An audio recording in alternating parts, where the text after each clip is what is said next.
Blah. And welcome, my little universal monsters, to 31 films of Halloween, day 26. I look like a walrus. Oy. Anyway, welcome back to day 26 of 31 films of Halloween. And if you haven't subscribed to my YouTube channel, I mean, that right there should have given you incentive to do it already. Come on. You can follow me at Another Scream Queen 76. Come on, it's almost Halloween. You ain't got much more time. Just do it. Just do it. Today I'll be talking about a classic horror comedy from 1948 called Abbott and Costello Meet Frankenstein. And I have a particular reason why I chose this film, which I will explain at the end of the video. Until then, Abbott and Costello is one of those great mashups of comedy and horror with the Universal monsters. So it's kind of like a monster mash. Yeah, it's mashing up the monsters and the comedy. Yeah. But the film opens up with Lawrence Talbot.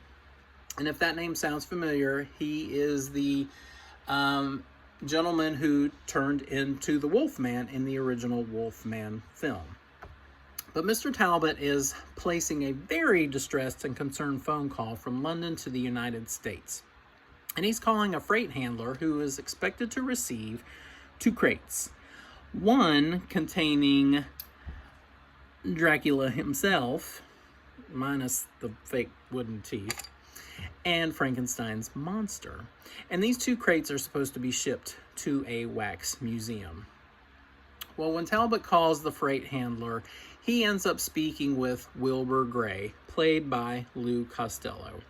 Well, if you've ever watched an Abbott and Costello film, you know that hilarity ensues and that this phone call is just going to go down the tubes immediately. And of course it does, because Mr. Talbot decides to change into the Wolfman mid-call. Now, first of all, if you know a full moon about to pop out the sky, why did you make this important phone call? I mean, he barely got his message across when the fangs came out and the fur popped up. I mean, my goodness. I mean, just plan better. So, anyway, the phone call really doesn't do much good. So, Wilbur and his buddy, Chick Young, played by Bud Abbott, end up delivering these 2 crates. Well, some more hilarious hijinks ensue, as they are known to do. And Drac and Frank, they escape. Well, there's a plan. Drac has a plan, because Frank needs a new brain. I know it's not really Frankenstein as the monster, but just go along with me. Frank needs a new brain. So he enlists the help of one of his hench people, Dr. Sandra Mornay, played by Lenore Albert. And Lenore Albert already has eyes for Wilbur, which is this whole plan, this whole machination to take Wilbur's brain and put it in Frankie Boy's head. And all of this culminates into just some really comedic moments, a lot of slapstick, a lot of physical comedy. Abbott and Costello are probably my favorite comedic duo next to Laurel and Hardy. I mean, you can't really beat either one. They're both fantastic in their own right, and their senses of comedic style and nuances are completely different, but they're such a wonder to watch on screen. Their timing is impeccable, the one-liners. I mean, it just all works so well.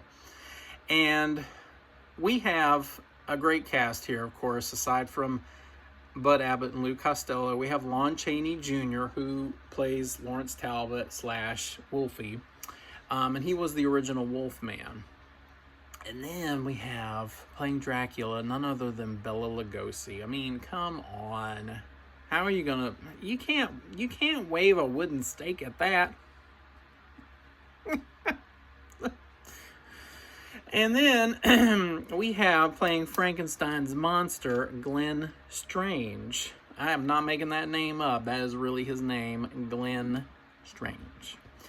I really wish they could have gotten Boris Karloff to play the role, but I don't know what happened. I don't know if he was unavailable or on vacation or what the drama was, but.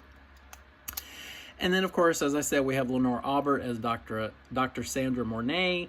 And then we have Jane Randolph, who plays Joan Raymond, who is one of the insurance investigators trying to figure out what happened to these 2 crates that were delivered to this, this Freightliner handler place. So, I mean, like I said, the movie's great with the comedy. There's these amazing gothic sets, full moons aplenty. We got fangs, we got fur, we got bolts, we got bats, we got a hairy man. My favorite. Oh wait, sorry, got distracted.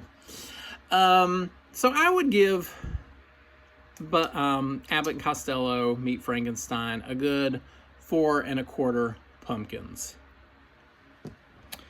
Now, the reason I chose this film is that many of you who know me know that my mom passed in 2022 from a very long journey with Alzheimer's.